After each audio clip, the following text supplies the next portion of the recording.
আমাদের নারীদেরকে নিয়ে, নারী শিক্ষার্থীদেরকে নিয়ে নানান ধরনের মত করা হয়েছে, নানান ধরনের কুরুচিপূর্ণ মন্তব্য করা হয়েছে। আমি আপনাদেরকে এখানে দাঁড়িয়ে বলছি, আমি বক্তব্য দিচ্ছি না, জাস্ট আপনাদেরকে বলছি, কথা বলছি।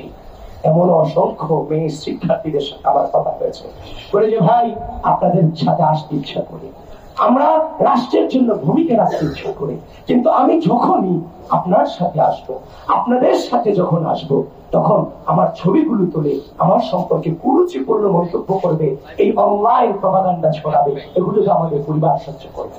এই যে নারীদেরকে নিয়ে কুরুচিপূর্ণ মন্তব্য করা, এটা আজকে প্রথম নয়। আপনারা দেখেছেন এই গণঅভ্যুত্থান পরবর্তী সময়ে চট্টগ্রামে আন্দোলনরত নারীকে লাঠি দিয়ে মাটিতে ফেলে দেওয়া হয়েছে। আপনারা দেখেছেন, আপনারা দেখেছেন, আপনারা দেখেছেন সেই নারীকে যখন লাঠি দিয়ে মাটিতে ফেলা হলো, ঠিক একই ভাবে এই ঢাকা বিশ্ববিদ্যালয়ের মাটিতে আমার এক বোনকে ওড়না নিয়ে কুরুচিপূর্ণ মন্তব্য করা হলো।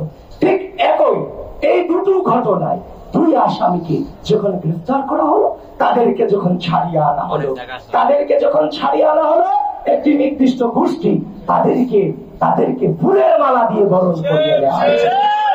একটা সমাজে অপরাধ ঘটাটা অস্বাভাবিক নয়, কিন্তু অপরাধীর অপরাধকে সেলিব্রেশন করা, ফুলের মালা দিয়ে বরণ করে নেওয়া, এটা চরমভাবে অস্বাভাবিক ঘটনা। প্রিয় বন্ধুগণ, এটা তো মেনে নেওয়া যায় না। শুধু তাই নয়, আপনারা জেনে থাকবেন গত কদিন আগেও ঢাকা বিশ্ববিদ্যালয়ের টিএসসিতে একজন বোনের ছবি ফোনে জুম করে করে তোলা হচ্ছিল। যখন তাকে ধাওয়া করা হলো, তখন সে শিবিরের যে অনুষ্ঠান চলছিল সেদিন টিএসসিতে, সে ওখানে গিয়ে আশ্রয় নিয়েছিল, এবং পরবর্তীতে তাকে যখন ধরা হলো, তখন সে নিজের নাম বলল 6টা, তার আইডি ছিল 4টা, পেজ ছিল 2টা, সব ভুলে গেছে। এই হচ্ছে পরিস্থিতি। আলী হোসেন নামে একজন ব্যক্তি ঢাকা বিশ্ববিদ্যালয়ে পড়ুয়া আমার একজন সহপাঠীকে নিয়ে গণধর্ষণের পদযাত্রার ঘোষণা দিয়েছে।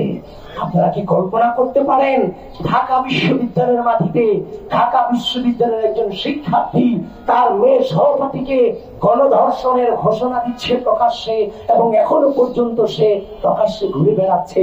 ঢাকা বিশ্ববিদ্যালয় প্রশাসন এবং রাষ্ট্রীয় প্রশাসন এখনো পর্যন্ত তার বিরুদ্ধে ভিন্ন পরিমাণ কোনো ব্যবস্থা নেয়নি। এগুলো কি আপনারা মনে করছেন সুস্থ সমাজ? কোনোভাবেই কি সুস্থ সমাজ হতে পারে এটা? এই আলী হোসেন নামক এই কুলাঙ্গার কি আপনারা গ্রেফতার করবেন এবং একাডেমিক ভাবে তাকে শাস্তির আওতায় নিয়ে আসবেন। এই ঢাকা বিশ্ববিদ্যালয়কে আমরা একটি সুন্দর সুস্থ পরিবেশ, নিরাপদ ক্যাম্পাস রূপান্তর করতে যাই।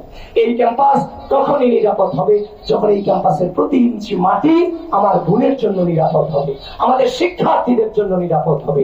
সেটা বাস্তবায়নে বাংলাদেশ জাতীয়তাবাদী ছাত্রদল বদ্ধপরিকর, এবং গোটা বাংলাদেশের নারী সমাজকে আহ্বান করছি সেই চট্টগ্রামে মেয়েকে লাঠি দিয়ে ফেলে দেওয়া এবং সেটাকে সেলিব্রেশন করা, মেয়ের ওড়না নিয়ে কটূক্তি করা, সেটাকে সেলিব্রেশন করা, এবং একই ভাবে নারীদেরকে বিভিন্ন ভাবে ঝুম করে করে ছবি তুলে নারীদেরকে অবাধ বিচরণকে বাধাগ্রস্ত করা। ঠিক একই ভাবে গতকালকে আলী হোসেন যেভাবে নারীদেরকে নিয়ে, একজন নারীকে নিয়ে যেভাবে কটূক্তি করেছে, সেটা যে কোন ব্যবস্থা নেওয়া, এগুলো হচ্ছে এই রাষ্ট্রের জন্য অশনি সংকট। আমাদেরকে পরিকল্পিত ভাবে যেভাবে বিশ্ববিদ্যালয় উত্তপ্ত করা হয়েছে, এটা নিয়ে প্রিয় সাংবাদিক বৃন্দ আপনাদেরকে বলছি, আপনারা অনুসন্ধান করুন।